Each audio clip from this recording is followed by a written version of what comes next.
I'm going to go ahead with the meeting beginning ritual. 起立，面向佛堂，参加三鞠躬、一鞠躬、再鞠躬、三鞠躬，参加各位点传是一鞠躬，开班一鞠躬，请坐下。Please be seated. I had a tough time with a title for today's talk. I truly did. And what it turned out to be was a collection of random thoughts that I've accumulated over the last few weeks, and over one case in particular that I'm going to share bits and pieces of with you today, because it may be beneficial as we all go down the path together in our attempts not only to cultivate the Tao teachings, but to help other people understand them. I've been doing this for quite a while. I've been teaching martial sciences of one type or another for the better part of the last 25 years. Tai Chi for about the last 10. And I have to say my very strong preference is towards the internal arts and the Tao philosophy, because this is not a martial system that is based on a predilection to violence, but rather on a predisposition to non-contention and non-conflict. And so here we go with a collection of thoughts. One of the things that I utilize very heavily in my own practice and in my teaching both are the Taiji Chuan classics. The version that I use was researched by a gentleman named Lee Shield. I believe it's a gentleman.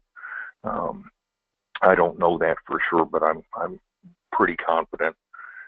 And if he or she is listening, I absolutely invite you to straighten me out.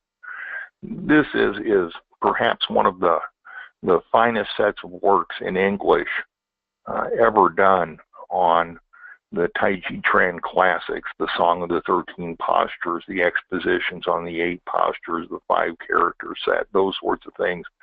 They're ancient teachings that probably most people in the West don't have any idea exist. But they add tremendous depth and meaning and insight into the study and practice of Taiji Chuan, which in the West is sadly lacking, because Taiji Chuan here is practiced almost exclusively as an exercise for health and relaxation. A huge part of the martial disciplines have been lost in the West, and because of that, that wisdom, that knowledge, those insights are not available to the vast majority of the Westerners who practice, and I personally think that's a travesty. I believe that for two reasons. First of all, because it just lops off an entire aspect of these practices that are beneficial for health and well-being and spiritual growth and development and mental refinement and all sorts of things, without any opportunity to recover those lessons. And secondly, because it is part of the totality of the practice. And I don't know about other people, but my desire is to understand whatever it is that I'm doing as fully and completely as possible. Whether or not I actually have an opportunity to utilize that understanding isn't really relevant. It simply is having the opportunity to study something in its entirety and to understand it as it was meant to be understood. And towards that end, in the Taiji Chuan classics, there is a very small but extremely poignant paragraph that says to consider carefully one's ultimate goal in the practice of Taiji Chuan. okay, to think about, to mull over in the mind why it is you're doing this. And what Zhang Song Feng says is carefully consider what the final purpose is, to lengthen life and maintain youth. The first time I ever read that, I kind of did the Hanna-Barbera cartoon double take there, you know, where your eyes get to be the size of dinner plates and you go, what? Because this is a treatise specifically on the martial practices of Taiji Chuan. It's about how to utilize the intrinsic strength and essential energies to balance and move and manipulate the body to overcome an opponent. And yet in this 140 character treatise, and that's all there is to this, the ultimate goal and purpose of the practice is not stated as developing martial proficiency. It is stated as lengthening our life and maintaining our youthfulness. I found that surprising. I thought that is probably the coolest thing that I've ever become aware of in this particular practice. And since I kind of started the practice of Taiji Chuan through the back door, if you will, that is by learning the martial disciplines first, I had not initially considered the relaxation and spiritual benefits of the practice for some time as I was developing the physical skills, learning the forms and what have you. That came about as a result of eventually mastering the 108-step long form, which freed my mind to contemplate other aspects of the art. And then Zhang Song Feng goes on to say that to open the door and be shown the way requires oral instruction, and that our practice should be uninterrupted and technique achieved by self-study. That paragraph says a couple of things to us, and this is as applicable to the study of the Tao Te Ching as it is to the practices of Taiji Chuan. First of all, it's not possible for us to just reach out and become instantly enlightened to the practices of Taiji Chuan. It is designed so that that is not possible. The martial aspects of what we do are extremely powerful and really dangerous to an opponent. And that knowledge should not just be freely handed out to any old body who comes down the line. Like it or not, there are some people who should not know how to hurt other people. And so that knowledge is concealed deeply within the disciplines of health and relaxation and well-being, so that it can't just be readily uncovered and exposed willy-nilly to any old body who sees it. And for that reason, in order to understand it requires somebody like, in my case, Master Huang, to explain, demonstrate, and show us how to do it properly. And part of my education was being tossed all about the tennis courts of the Governor Apartments in Carmel, or chucked into the swimming pool, or anywhere else where Master Huang wanted to put my 300-pound enormousness, pretty much at will.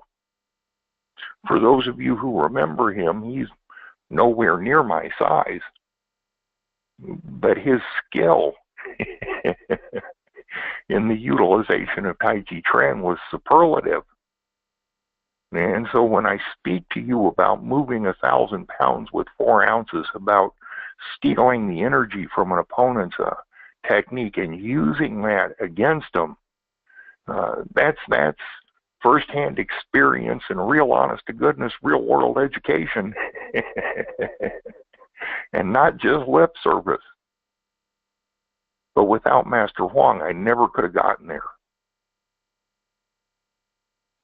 On the day that he said that I was okay to teach, he patted me on the back and he said, through Wang Lu, my Chinese brother, he said, now you only have the whole rest of your life to practice. Like some of the things that I've read, I found that statement to be a bit confusing because in our Western mindset, we're used to having those sorts of events be the end of an educational process of some description. And in most martial schools, particularly here in the Midwest, for instance, when one achieves Shodan, first degree black belt, that's considered to be the end of their training. That's the goal. Interestingly enough, in Okinawa or other parts of Japan where karate is taught, Shodan is simply proving that you're worthy to be taught. It is the beginning of your educational experience and not the end. Kind of a quantum mind shift in skill level, ability, and educational awareness there. And in either case, as with the case of cultivating the Tao teachings, the desire to learn, the question, okay, the interest is only the first step.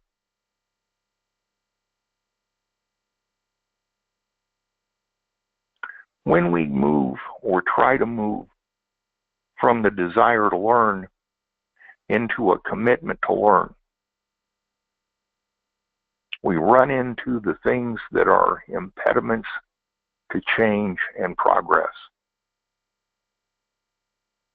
Things like our comfort zone, our ignorance, the status quo, right? Our life as we know it now, our own self, the part of our ego that questions whether or not we're doing the right thing, whether or not we ought to be here, whether or not what we're seeing and hearing is appropriate, truthful, honest, and real. Okay?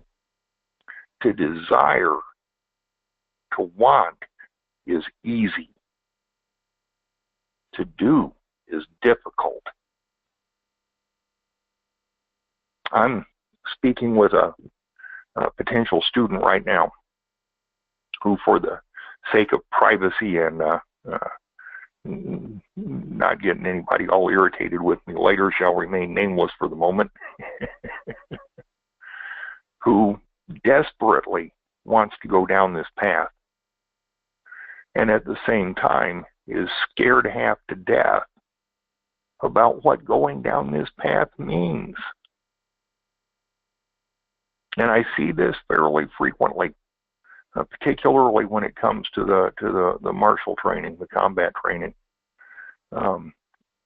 There's a lot of fear and a lot of anxiety and a lot of apprehension that people feel about walking into that educational course because they don't know it, they don't understand it, and they have absolutely no basis for comparison to try and define what it is, what it looks like, and what it's going to do for them.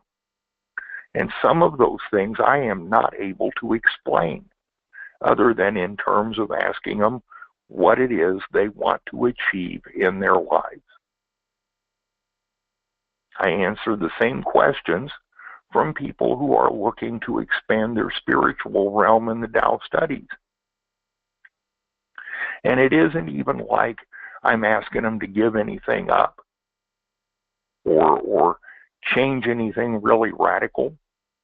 So far, I've never asked anybody to saw off their left leg, burn down their house, or give me their firstborn kid. Nothing like that. It doesn't even cost them money.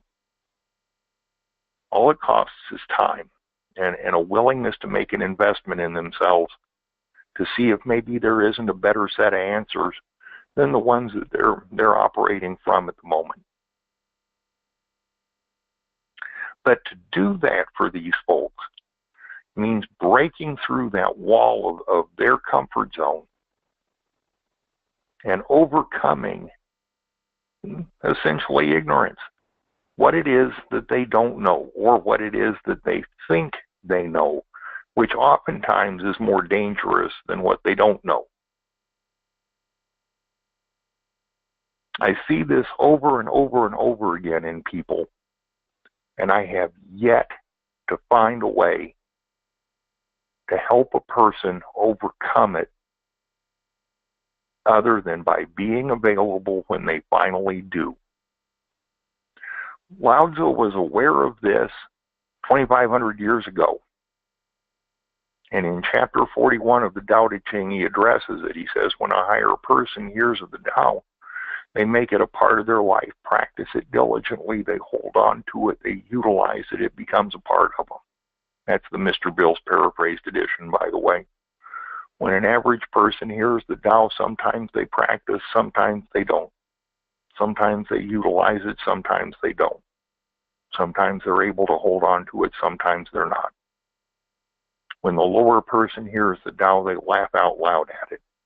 If they didn't laugh out loud, it would not be the Tao.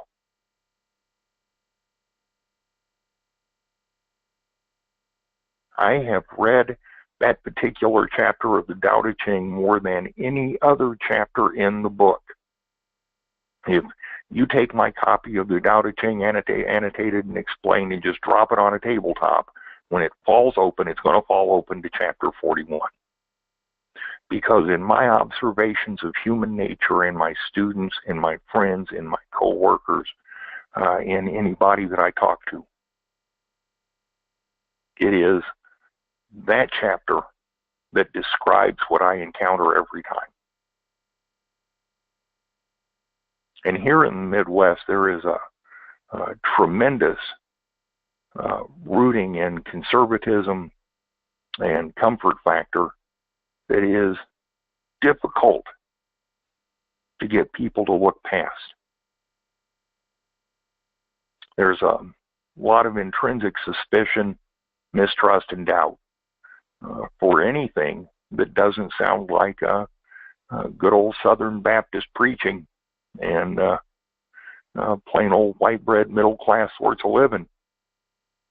It is hard to get people to consider a different set of answers sometimes, even when those people come to me with the questions.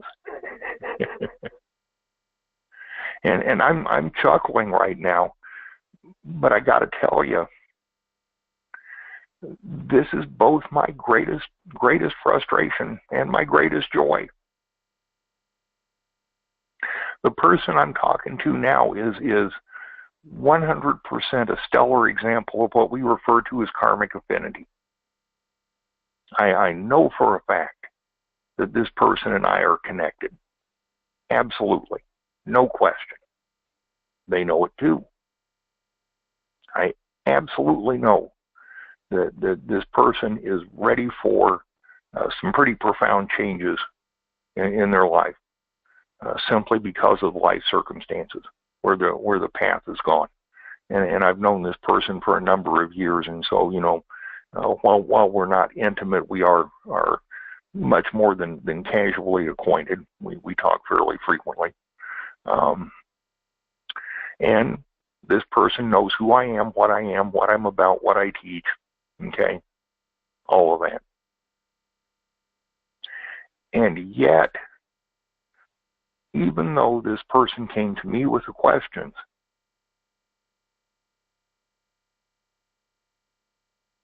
they won't go down the path. They desperately want to, but they won't, because they're scared. Karmic affinity is that force in the Tao that draws two souls together because we're united, and this isn't just me I'm talking about, this is all of us, because we're united by a common karmic path or event. Something has occurred or something exists that binds two or more souls together in a common union. That's the affinity. But even karmic affinity doesn't guarantee that the other person's going to understand what the answers are, or that they're going to take step one towards the attainment of the goal and the purpose. And that's why I say this is perhaps one of my greatest sources of questions and frustration, and concomitantly of joy and accomplishment. The very first instance of this that I ever encountered was a 13-year-old young man that was the son of a contractor who worked with us at Northside Cardiology way back when. And I met this young man as a result of a Saturday in the office. And the very first thing I told his dad was to take the kid to a dojo. He was a natural.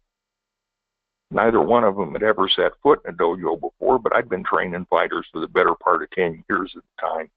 And, you know, I can pick them from a mile off. And this young man was an athletic prodigy. He was going to be outstanding. And so his dad took him over to a friend of mine's dojo, Jim Likens Wagamichi at the time. And 5 to 8 years later, that young man grew up to be one of the most proficient fighters I know, and a tremendous human being. Okay, that's the joy and accomplishment part. Every now and again, you plant the seed sticks, and you know the results are just stellar. Every now and again, you plant the seed, and although the seed wants to grow, it's very hard to do when somebody's standing on top of it. Do I understand that? Not at all.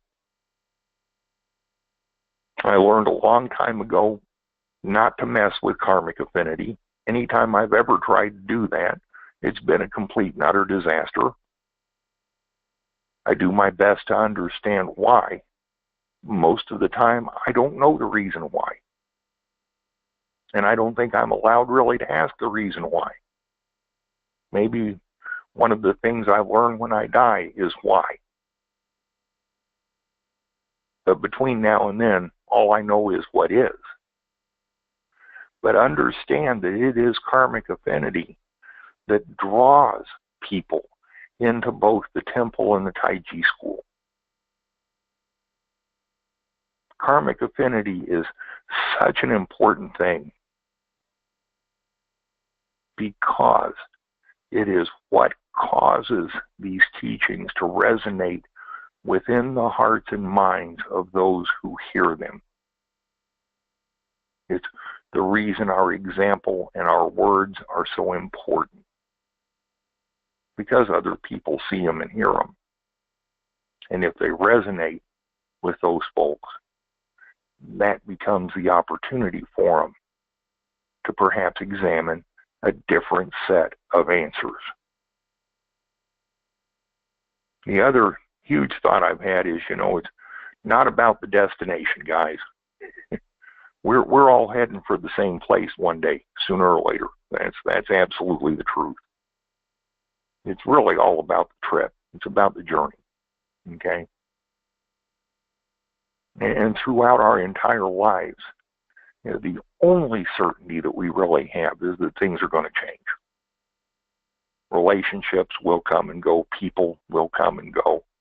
All of our possessions will come and go several times over. That's just how life is. That's how it works. So if we're looking for consistency or constancy or any kind of durability in this material existence, we're looking in the wrong place. It doesn't exist there. Okay? It just doesn't. The only constant in our lives is the Tao. That's it. No matter what you call it, no matter how you refer to it, no matter whether you label it or not, believe in it or not, or even aware of it or not, that is the only constant that remains. Most people have some kind of an idea of a spiritual presence of some description out there someplace. Very few people have any real degree of specificity regarding what that is. In that regard, I believe that we have a better set of answers. I don't even pretend to have all the answers. Just the ability to perhaps shine a light on a path that goes a slightly better direction. with some better alternatives, some better answers, and a smoother and more joyful life. Okay?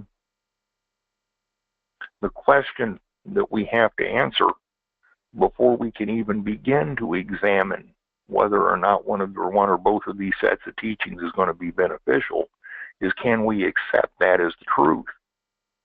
And I know a lot of people for whom that just is not possible for a variety of reasons. I have wondered for years how it is that people can look at these teachings and see how it is that our lives progress in such a wonderful, miraculous, and joyous fashion and not be pounding down the doors to get into the temple. But they don't. Most people are perfectly content with life as it exists right this very moment, and they don't really want to know about anything else. The world doesn't want to be saved, it wants to be left alone. And I got to tell you, I don't always get it. But the other truth is that the teachings start with the individuals, all of us, then spread out from there. And so what I've kind of gotten myself down to is that I just hope that what I do and what I say reaches those around me who need to see and hear it, and that it'll have a positive impact on them when it does. I think probably most of you, think the same thing. I think it's probably about the best we can do. Thank you all much for letting me share with you. Kind of tie it up, This has been one of those really random sorts of collections of thoughts where I guess the goal is every now and again we ought to stop and examine what we're doing and why we do it, and maybe, take stock of those things and figure out if we ought to keep going. I think we need to be mindful of the knowledge and wisdom that we can get from other people and attentive to that wisdom. And I think we should be careful to remember that this journey is all we really have. So, maybe we shouldn't take ourselves too terribly seriously because the destination is the same for all of us. And for heaven's sake, in whatever it is that you decide to do, be diligent in your practice and excel. Give it everything that you have, or at least try. Thank you guys very much, and as always, I surely hope something I said was useful and helpful to someone. Thank you. Joe, thank you. A couple of questions for you, sir. Yeah. So first of all, are you still maintaining your website, the taijichenacademy.com? Yes. Yeah, absolutely. Okay.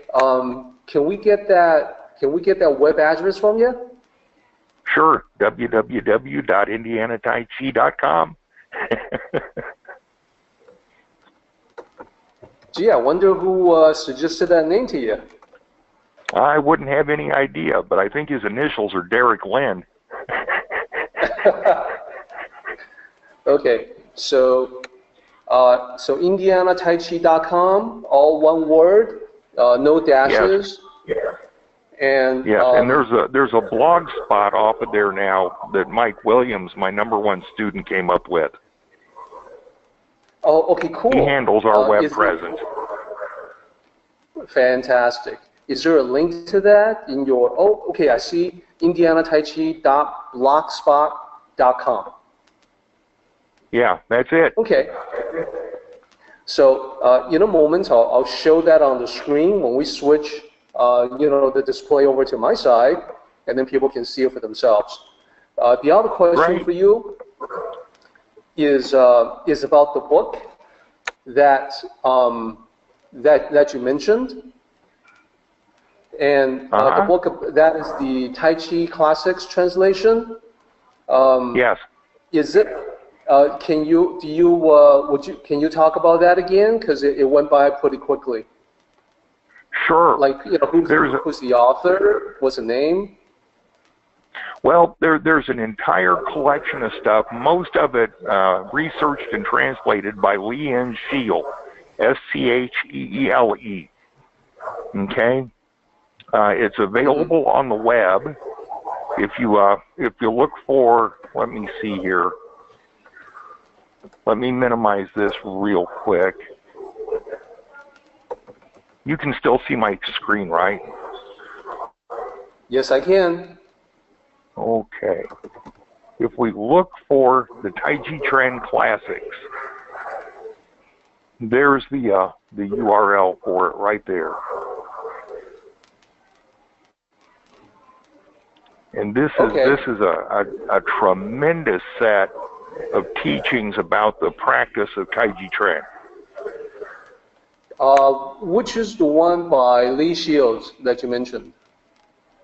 That is this one, the first one. Let's see, is that this? Nope, I'm sorry.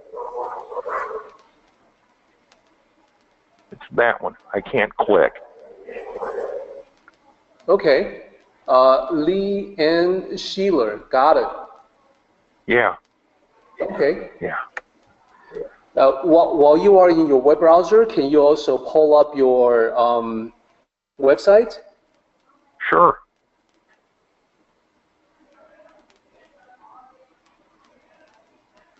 Oops.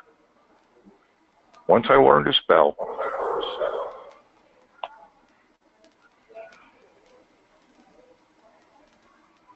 There it is. That sounds familiar. Yeah, and it has not changed. Yeah, well, it's kept nice and simple, which is a good thing. You betcha. And then here's the blog spot that Mike maintains for us. Phenomenal. Oh, excellent. So yeah, I don't do much with web development and what have you, but we definitely, we still have activities and what have you going on, and Mike does a heck of a job of keeping up with that stuff for us. Yeah. So excellent. Thank you so much, Bill, and also Tim. Thanks you as well. Oh well, thank you guys. Appreciate it very much. Let's go ahead and do the meeting ending ritual, everybody. 起立，面向佛堂，持架三鞠躬，一鞠躬，再鞠躬，三鞠躬，持架各位顶传十一鞠躬，斜扳一鞠躬。Well done, everybody. Thank you so much.